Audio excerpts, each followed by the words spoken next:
Welcome to Sports Geek Throwback. Here's your host, the sports geek himself, Sean Callanan. G'day, I'm Sean Callanan from Sports Geek, and welcome to Sports Geek Throwback, where I pick out the best bits from the Sports Geek podcast archive. For this week's Sports Geek Throwback, I go back to episode 219 with Damien de Bohun, published back in November 2018. Damien was at Visit Victoria at the time. He is now the General Manager of Clubs and Facilities at Golf Australia.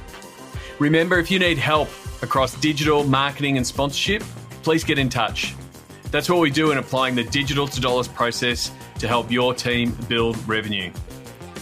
In this week's Throwback episode, Damien and I discussed what makes Melbourne such a successful major sports event city.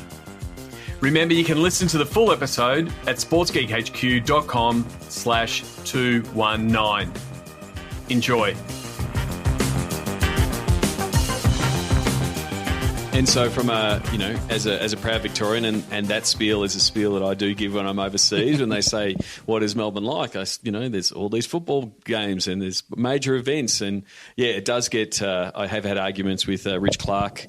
He argues that it's London and I'm like, no, I think we've got you covered.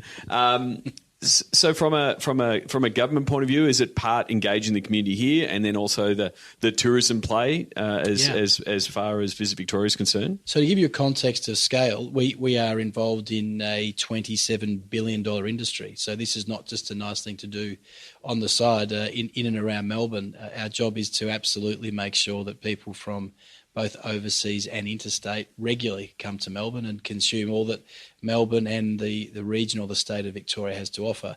And obviously to make sure that people who live in and around Melbourne have that opportunity. So I would say for anyone growing up in Melbourne or listening to this in Melbourne, it is without question on a global scale a real privilege. And I get the chance and the opportunity to travel extensively around the world. We presented recently at a conference in Denmark, in Aarhus. And it was fascinating for me to see how the cities that you would think are well advanced and global cities like Paris, like Los Angeles, both of them applying for the Olympic Games, London, New York, Berlin, Munich, they all wanted to spend time with us to understand how on earth we have such an incredibly strong major events program, and equally and very interestingly, why it is that our facilities, both sporting and cultural facilities, are so close and in such close proximity to the centre of the city, and that is unique globally and really sets us apart. The Olympic Park. Melbourne Olympic Park precinct with the MCG and the tennis being close and Amy Park being there. Again, when I'm talking to people, because I live in Richmond, I say it's a 6-pub walk, and I'm at any of all of those venues.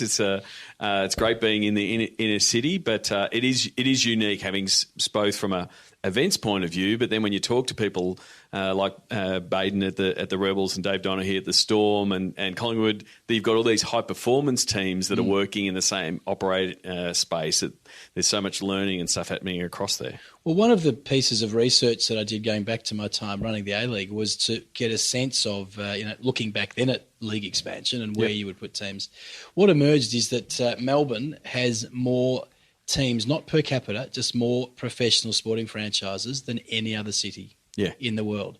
Now, people don't quite understand that. Of course, the AFL has the group that they have, but then when you start to include rugby union, rugby league, football, cricket, netball, basketball. When you go through the list, the franchise, from memory, it was 27 or 28 professional teams in a city of 4 or 5 million people. Yeah, when there's like maybe 10 in New York. Correct. So it is. There's no doubt it's we're sport for choice, which also means in the role that we perform that we have to be incredibly discerning in terms of the events or the activities that we bring to Melbourne, because people are so spoiled here that if it's not the best of the best, they sniff it out a mile away. And a great example of that was one of the first contracts or events, if you like, that we bought here in my tenure was Brazil versus Argentina at the Melbourne Cricket Ground. Mm-hmm. And, of course, 97,000 people came and the game was sold out in no time. And that's the level that we're at. That's the level that we expect, and that's the level that our public expects here.